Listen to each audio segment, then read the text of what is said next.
ministre, honorables députés,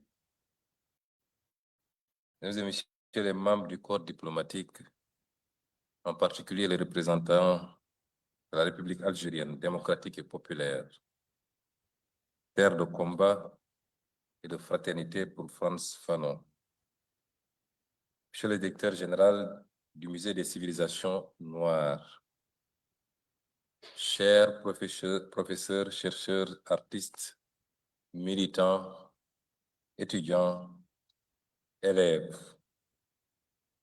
chers invités venus d'Afrique, des Caraïbes, du Maghreb, d'Europe, d'Amérique du Nord et du reste du monde, au nom de son Excellence, Monsieur le Président de la République, Bassirou Diomaye Diakhar Faye, je vous souhaite la bienvenue au Sénégal, terre africaine de dialogue, de dignité et de résistance. Dal leen ak jàmm, bienvenue en paix, en vérité et en mission. Il y a 100 ans, en 1925, naissait à Fort-de-France un enfant auquel nul n'aurait pu prédire un destin si singulier. Frantz Fanon n'a vécu que 36 années, mais 36 années d'une intensité telle que le monde n'a pas encore fini d'en recevoir la secousse. Aujourd'hui, sa pensée demeure intacte, brûlante, indispensable. Non parce qu'elle aurait échappé au temps, mais parce que notre siècle n'a pas encore guéri des blessures qu'il avait su nommer. Non pas parce qu'elle serait figée hors du temps, mais parce que notre monde, lui, n'a pas encore trouvé le remède qu'il appelait. Fanon est ce médecin des âmes, attentif aux blessures intimes, comme aux fractures collectives. Fanon est ce guérisseur des sociétés, qui a vu que le colonialisme n'était pas seulement un rapport politique ou économique, mais une opération chirurgicale sur la psyché humaine. Fanon est une intelligence indomptable, qui a osé nommer les mécanismes de la domination avant que l'histoire ne reconnaisse l'exactitude de son analyse. Sa vie fut brève. Je veux rendre hommage à travers lui, à sa femme, à sa fille et à sa fondation. Sa vie fut brève, mais son œuvre immense. Et si nous sommes rassemblés à Dakar aujourd'hui, c'est parce que Fanon n'est pas seulement un héritage africain, il est une promesse inachevée que notre continent doit assumer et transformer en actes. Vient ensuite cette évidence, qui est que Fanon dialogue avec le Sénégal comme avec toute l'Afrique. Pourquoi donc Dakar? Pourquoi le musée des civilisations noires, ce temple de nos mémoires et de nos futurs? Parce que le Sénégal est, depuis longtemps, un carrefour de l'Afrique résistante. Un carrefour où se croisent les voies du Sahel, les vents de l'Atlantique, les héritages du monde noir et les aspirations de tout un continent. Parce que cette capitale ne dort jamais. Elle pense, elle débat, elle contredit, elle invente et réinvente.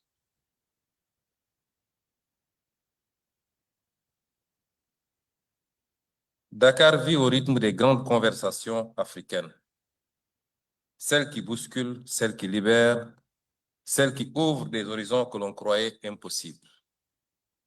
Parce qu'après avoir accueilli les festivals mondiaux des arts nègres, après avoir fait vibrer le monde autour de la négritude et des humanités noires, Dakar offre à nouveau son hospitalité aux consciences insurgées, aux imaginaires politiques, aux luttes de dignité.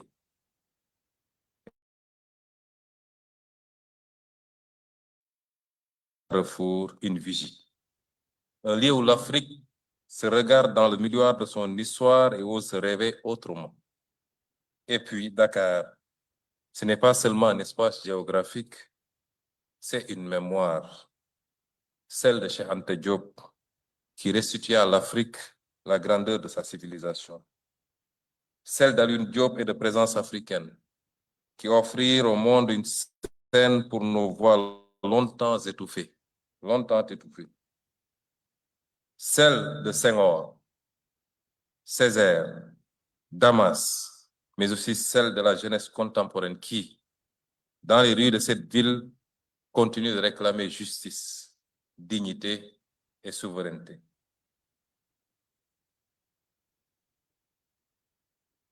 Dans ce contexte, il serait presque naturel que Fanon trouve ici un refuge et une résonance.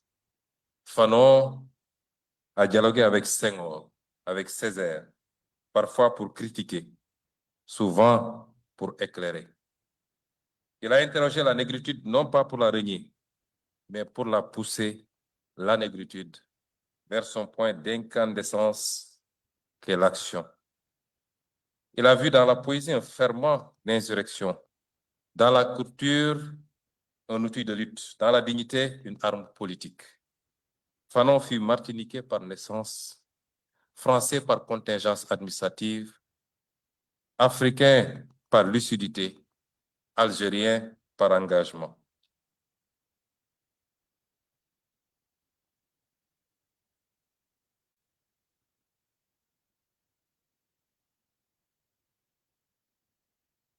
Et enfin, citoyen d'une humanité qu'il voulait reconstruire depuis ses ruines.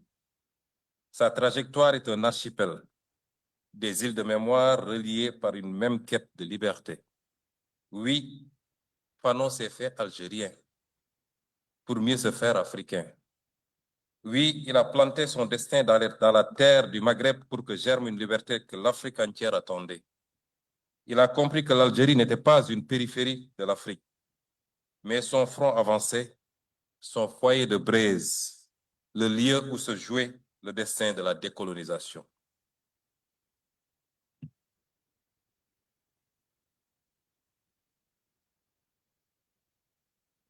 Et si nous sommes ici, au Musée des civilisations noires, c'est parce que cet espace incarne ce que Fanon espérait.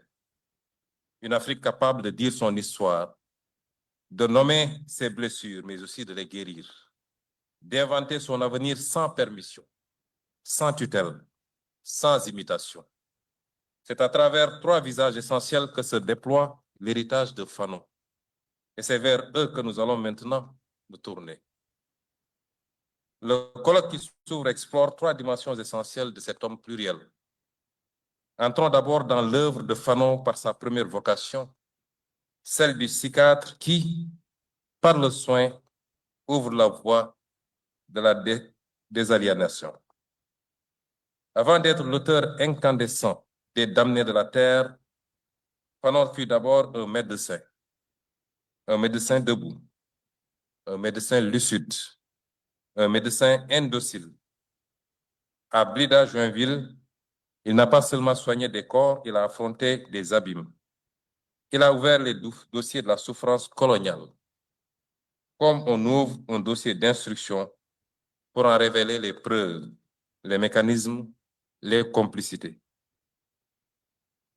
Dans les couloirs de l'hôpital psychiatrique, il a vu ce que peu d'Européens voulaient admettre, que le colonialisme n'était pas seulement une administration, mais une pathologie. Que la domination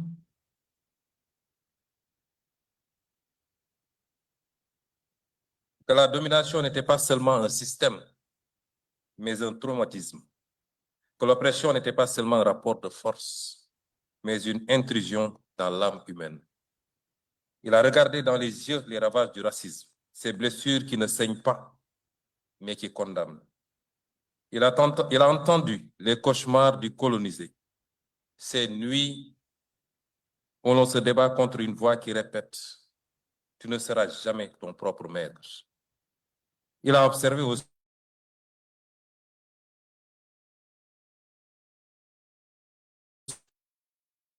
par le sentiment de supériorité qu'il se raconte, incapable de vivre hors de la violence qu'il administre. Fanon l'a compris très tôt. Le colonialisme est une pathologie à double entrée. Elle aliène celui qui subit et elle défigure celui qui domine. C'est pourquoi pour Fanon, la libération n'est pas un événement politique, c'est un processus thérapeutique. C'est un travail de désintoxication mentale. C'est la rééducation d'un peuple blessé pour qu'il cesse enfin de douter de lui-même. Il écrivait avec une lucidité qui glace encore aujourd'hui. Fanon nous a appris qu'une indépendance qui ne libère pas les consciences n'est qu'un décor renouvelé.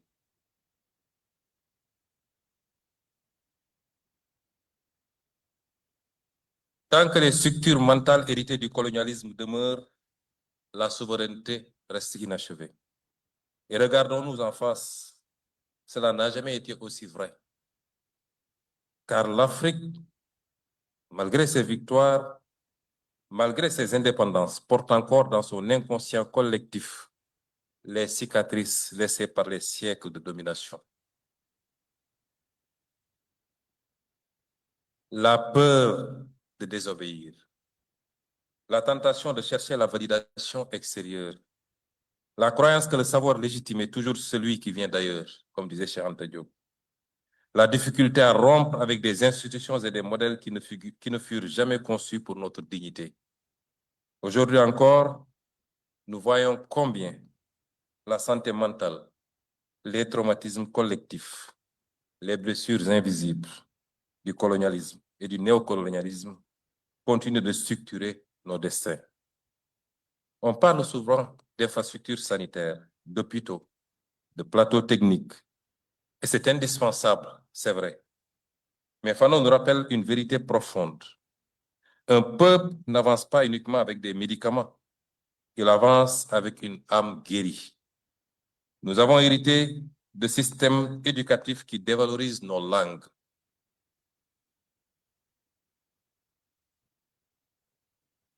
De systèmes politiques qui nous apprenaient à obéir plutôt qu'à créer. De systèmes économiques qui nous conditionnaient à dépendre plutôt qu'à produire. De systèmes symboliques qui nous invitaient à admirer ce que nous ne sommes pas. C'est pourquoi l'Afrique d'aujourd'hui n'a pas seulement besoin d'hôpitaux.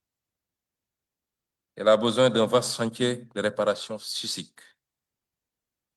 Un chantier qui révalorise nos langues, qui honore nos cultures, qui libère nos imaginaires, qui soigne nos mémoires de leur silence forcé et qui permette à chaque Africain, à chaque Africaine, où qu'il vive dans le monde, de devenir un sujet de sa propre histoire.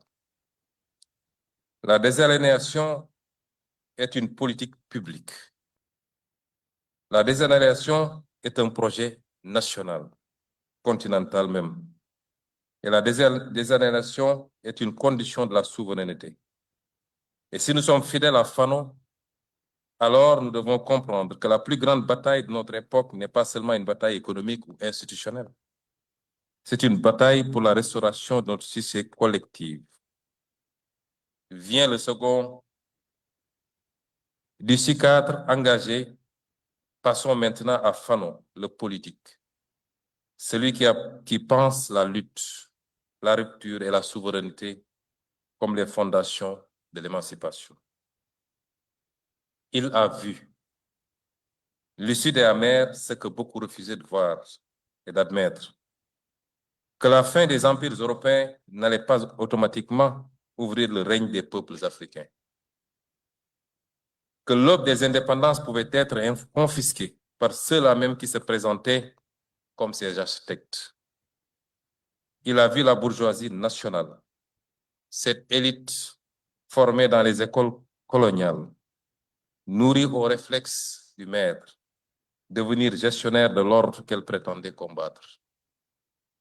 Il l'a vu signer des accords léonais, reconduire les structures administratives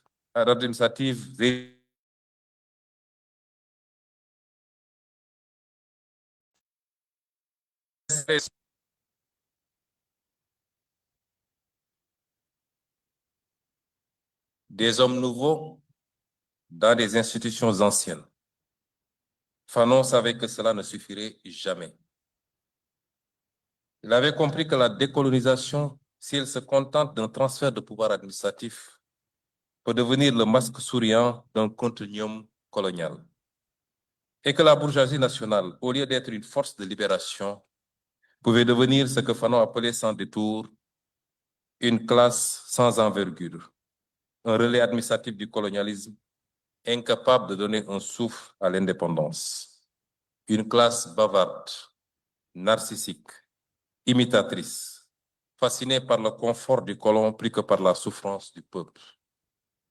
Permettez-moi de rappeler avec les mots mêmes du document qui guide ce colloque.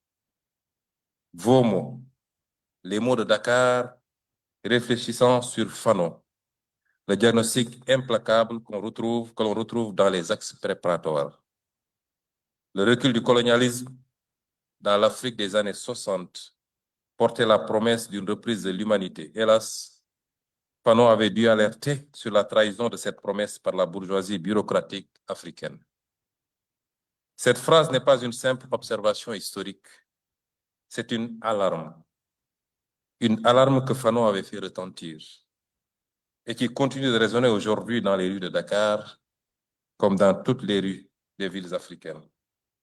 Dans les révoltes des jeunesses ouest-africaines, dans les critiques des systèmes monétaires imposés, dans les colères populaires face aux projets d'alignement et de dépendance. Car oui, il avait raison, l'indépendance politique n'a pas suffi. Elle a ouvert une porte, mais elle n'a pas brisé les murs. Elle a hissé nos drapeaux, mais elle n'a pas libéré nos économies. Elle a donné une existence internationale à nos États, mais elle n'a pas garanti la souveraineté réelle de nos peuples. Les mécanismes de dépendance ont changé de forme, mais pas de nature. Le colon est parti, mais la dette est restée. L'administration coloniale s'est retirée, mais les accords inégaux sont demeurés. Les gouverneurs ont disparu, mais les injonctions des institutions financières internationales ont pris le relais. Les frontières ont été rompues, mais nos monnaies sont restées arrimées. La forme a changé, mais la structure jamais entièrement. C'est pourquoi le combat continue.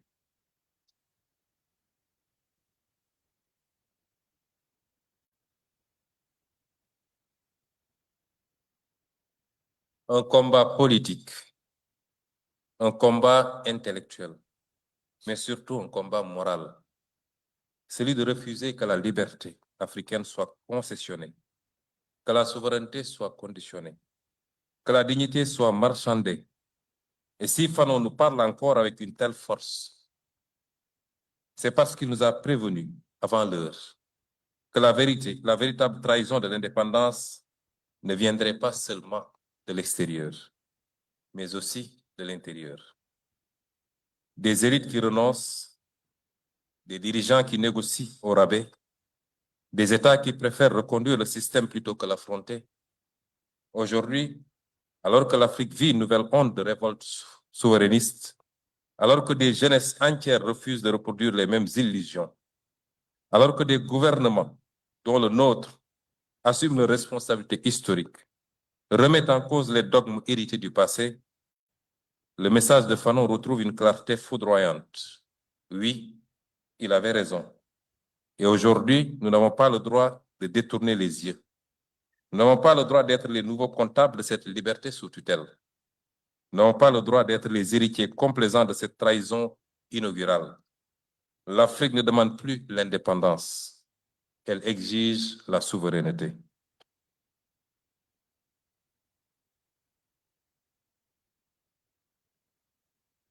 Et cette souveraineté, Fanon nous l'a enseigné. Cette souveraineté n'est pas une proclamation, c'est une rupture. Vient alors le troisième visage de Fanon, celui de l'humaniste, celui de l'homme neuf. Fanon n'a jamais contemplé la violence non comme un idéal, mais comme une conséquence. Il a espéré ardemment l'avènement d'un homme neuf délivré du complexe du colonisé comme du complexe du colonisateur. Cet homme nouveau, disait-il, ne se définit ni par la race, ni par la rancœur, ni par la revanche. Il se définit par la liberté retrouvée. Et surtout par cette phrase qui restera le fil conducteur du colloque, que chaque génération doit, dans une relative opacité, découvrir sa mission, l'accomplir ou la trahir. Je le répète, ici pour la jeunesse africaine, vous êtes cette génération qui ne craint plus de regarder le monde en face et de lui répondre par ses propres mots, ses propres outils, ses propres rêves. À ce stade, une question cruciale se pose. Que faire de Fano en 2025? Et quel appel à l'action cela adresse à nos sociétés? Il n'y a pas de pire trahison que de transformer Fano en statue. Un Fano figé, un Fano de musée, un Fano inoffensif. Non, Fano n'est pas un monument. Il est un mandat. Et ce mandat nous oblige. Les axes du colloque le disent clairement. Il nous faut d'abord aborder la lutte pour la dignité. Ce front où se défait l'aliénation et où s'inventent les alternatives décolonisées. Les alternatives décoloniales. Il faut repenser nos langues, nos savoirs, nos imaginaires. Rompre avec la dépendance culturelle et symbolique. Rebâtir des institutions de savoir réellement africaines, réellement libres. Penser le féminisme africain avec un espace d'invention politique, pas comme un emprunt. Réhabiliter nos humanités noires, nos spiritualités, nos esthétiques, nos pensées. Vient ensuite l'analyse des sujets révolutionnaires et des contre-révolutionnaires qui tentent de freiner l'histoire. Fanon nous met face à une question centrale. Quelle force sociale porte aujourd'hui la transformation? La jeunesse, les travailleurs, les agriculteurs, cœur battant de la révolution, selon lui, les diasporas, les mouvements citoyens et surtout, quelle force cherche à maintenir la dépendance?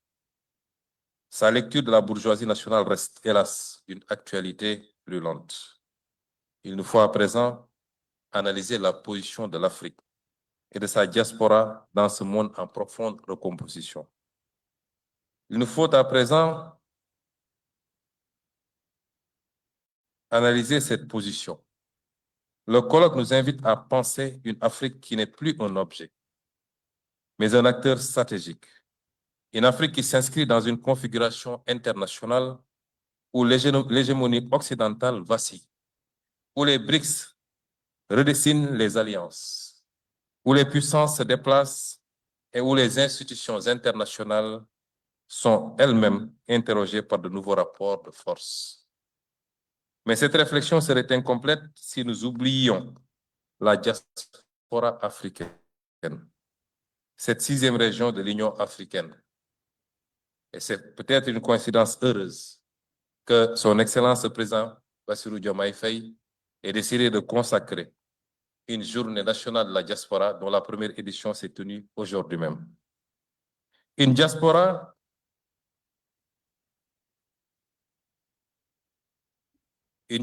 qui n'est pas seulement une mémoire ou une communauté affective, c'est une force économique, culturelle et politique. Aujourd'hui, les transferts financiers de la diaspora dépassent largement l'aide publique au développement.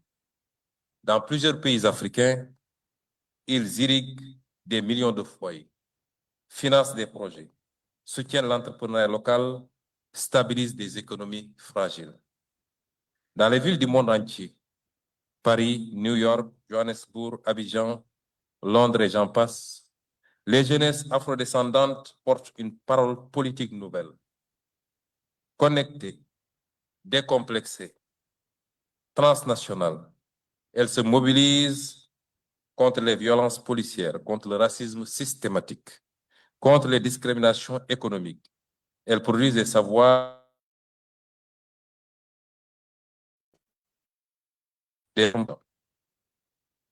Avant-hier, j'ai eu l'honneur de dîner avec Madame la vice-présidente de la Colombie, première personne afrodescendante à atteindre ce niveau de responsabilité.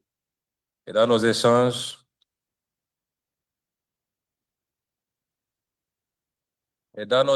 j'ai pu apprécier la profondeur de l'engagement de Madame la vice-présidente sur les questions mémorielles et même sur la question de la réparation. Pour beaucoup d'élites africaines, c'est un crime, voire un péché, de penser ainsi, à fortiori de parler de ces questions. Je voudrais rendre hommage à cette brave dame, malgré les pressions qu'elle subit chez elle, et voire même les menaces.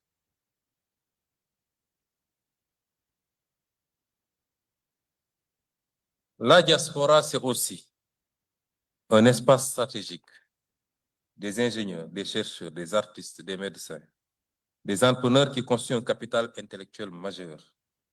La révolution numérique africaine doit beaucoup à ces femmes et ces hommes installés un peu partout dans le monde, qui réinvestissent leurs compétences dans l'innovation africaine, dans les fintech, les réseaux éducatifs, les plateformes de formation, l'intelligence artificielle et j'en passe. Fanon parlait de la décolonisation totale, pas symbolique, totale. Il savait que la libération ne se joue pas seulement dans les capitales africaines, mais aussi dans les circulations transatlantiques, dans les solidarités diasporiques, dans la capacité des peuples noirs à parler d'une seule voix sur plusieurs continents. Il nous revient d'en tracer les contours monétaires, institutionnels, culturels, stratégiques. Il nous revient de comprendre que la souveraineté africaine se construit à Dakar, certes, mais aussi à Bamako, à Bobo-Dioulasso, à Saint-Louis du Sénégal, à Trinidad, à Atlanta, à Salvador de Bahia, à Londres et à Johannesburg, et partout ailleurs.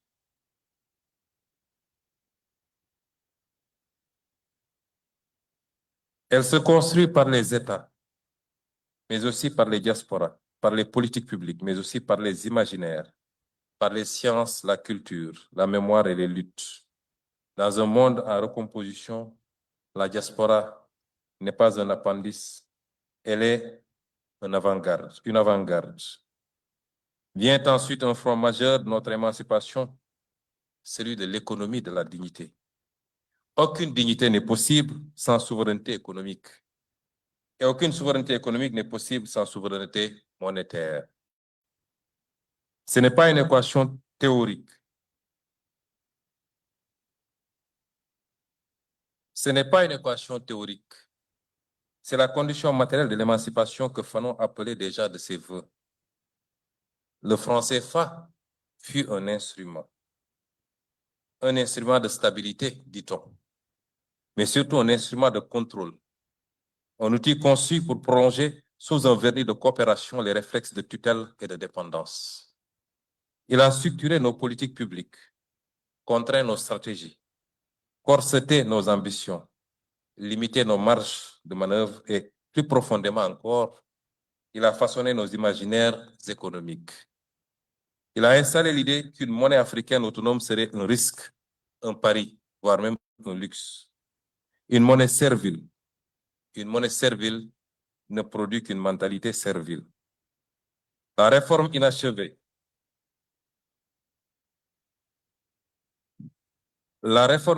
de l'ECO en est une autre. Une réforme annoncée pour tourner la page du CFA, mais qui, dans sa forme actuelle, n'auront véritablement qu'avec le symbole, pas encore avec la structure. Nous devons le dire avec franchise, changer de nom sans changer de logique n'est pas une révolution. C'est un rebranding de la dépendance.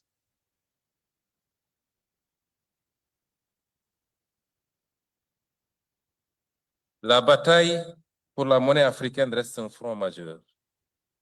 Un front politique, certes, mais aussi un front culturel et psychologique. Car une monnaie, ce n'est pas seulement du papier ou du code numérique. C'est la matérialisation du pouvoir d'un peuple, la traduction concrète de sa capacité à décider pour lui-même. La preuve qu'il accepte de compter sur ses forces, ses ressources, ses institutions, et non sur la protection paternaliste ou les arbitrages lointains de notre centre. Pour Fanon, La domination n'était jamais purement militaire ni administrative. Elle pénétrait les structures mentales, les habitudes de pensée, les réflexes de soumission intériorisés. La question monétaire en Afrique est précisément cela, particulièrement en Afrique de l'Ouest et en Afrique centrale. Bref, en Afrique francophone. Un champ où se joue encore la lutte entre dépendance et des aliénations. Le combat il ne s'agit pas de claquer les doigts pour inventer une monnaie parfaite. Mais nous savons aussi que la prudence excessive, l'attentisme ou la peur des représailles des marchés sont souvent les autres noms de la résignation.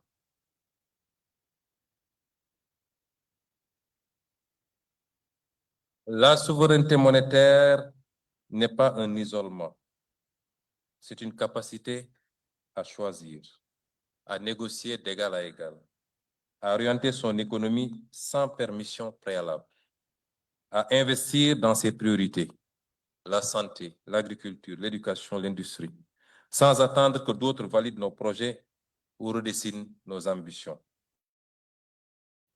C'est pourquoi nous devons ensemble reconstruire l'économie politique de la dignité. Une économie basée sur la maîtrise de nos ressources, la refondation de nos institutions financières, la fin des fuites de capitaux, la régulation de nos chaînes de valeur et l'affirmation d'un principe simple mais révolutionnaire, que nos peuples ne doivent plus être des variables d'ajustement dans l'ordre mondial. En vérité, tant que nous n'aurons pas conquis notre souveraineté monétaire, notre souveraineté économique restera sous condition et notre dignité restera négociable. Et cela, Fanon l'aurait refusé avec la plus grande fermeté. Et c'est ici que surgit une exigence fondamentale, notre responsabilité en tant que gouvernement africain dans l'histoire qui s'écrit. En tant que Premier ministre du Sénégal, je veux dire ceci, et devant vous, je veux le dire avec gravité, mais aussi avec une conviction inébranlable. Nous ne commémorons pas Frantz Fanon, nous le continuons. Nous ne sommes pas ici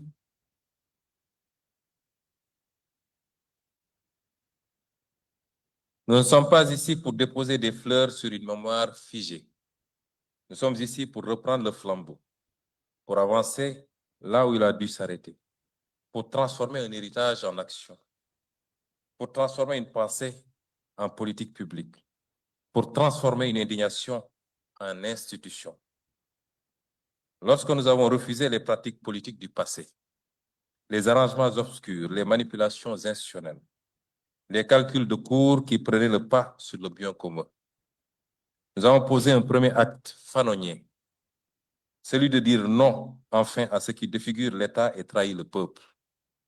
Lorsque nous avons révélé la vérité sur les finances publiques, lorsque nous avons mis à nu les passifs cachés, les mensonges comptables, les dettes déguisées, les bilans maquillés, lorsque nous avons entamé le chantier de la réappropriation de nos ressources naturelles et celui de la fin de la prédation de nos ressources financières et budgétaires par les surfacturations et la corruption généralisée, lorsque nous avons refusé la politique du silence et de la façade, nous avons agi dans l'esprit de Frantz Fanon.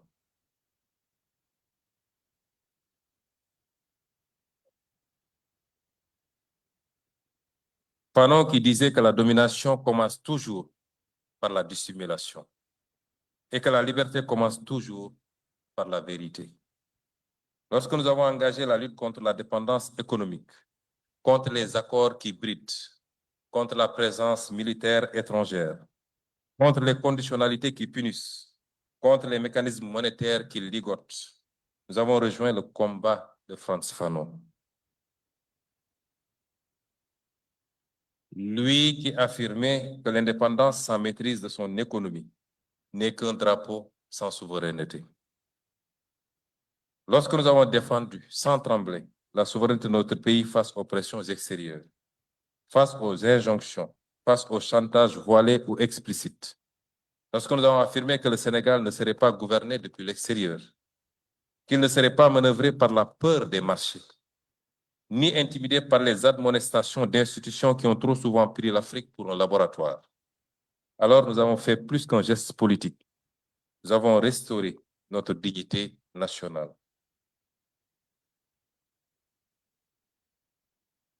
Lorsque nous avons proclamé haut et fort notre droit à choisir nos alliances, nos partenariats, nos stratégies, nos amis et nos horizons. Lorsque nous avons dit que le Sénégal ne serait jamais l'appendice géopolitique de personne, nous avons prolongé le rêve fanonien d'une Afrique qui s'autodétermine, d'un continent qui ne quémande plus, qui ne s'excuse plus, mais qui assume pleinement sa place dans le monde. Oui, dans chacun de ses actes. Nous nous sommes inscrits dans la droite ligne du combat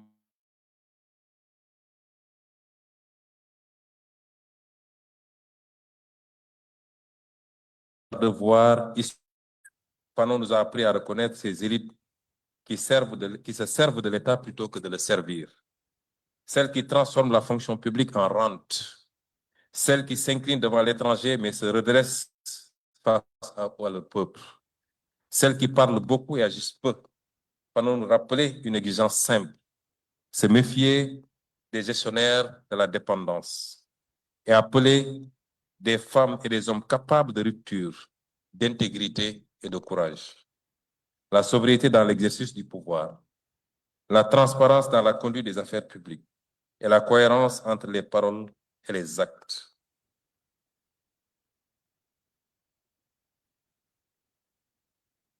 Nous avons choisi ce triptyque simple mais exigeant, le djoub, le djoubel et le djoubanti, qui signifie droit, droiture et redressement. Droit dans notre rapport au peuple, droiture dans notre rapport à l'État, redressement dans notre rapport à l'histoire. Mais mesdames et messieurs, ce n'est là qu'un commencement. Car la souveraineté n'est jamais un acquis. Elle est un combat quotidien, une conquête lente, un effort sans cesse recommencer. Ce colloque doit nous aider à aller plus loin encore, plus loin dans la construction d'un État décolonisé, plus loin dans l'invention d'une économie souveraine, plus loin dans la reconquête mentale et culturelle, plus loin dans la refondation de nos institutions, plus loin dans la construction d'une Afrique qui cesse enfin d'être le terrain des autres pour devenir le théâtre de sa propre histoire. Et si Dakar accueille cette rencontre, c'est parce que Dakar ne veut pas seulement comprendre Fanon. Dakar veut l'accomplir. Mesdames et messieurs, le colloque qui s'ouvre n'est pas un séminaire savant. Il est un moment politique, un moment de respiration et d'audace pour l'Afrique. Nous sommes réunis pour poser une question simple. Comment achever ce que Fanon a commencé? En vérité, tant qu'il y aura des peuples humiliés, tant qu'il y aura des damnés de la terre, tant qu'il y aura un vent de domination qui souffle sur notre continent, Fanon restera vivant. Mais tant qu'il y aura une jeunesse debout, tant qu'il y aura des luttes de dignité, tant qu'il y aura un souffle d'espérance dans les rues de Dakar, de Banjul, de Ouagadougou, de Bamako, de Port-au-Prince, alors son rêve d'une humanité nouvelle, libérée de ses chaînes anciennes, restera possible.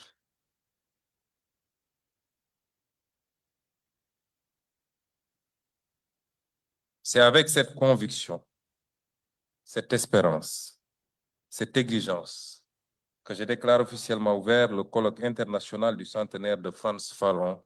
Je vous remercie de votre aimable attention.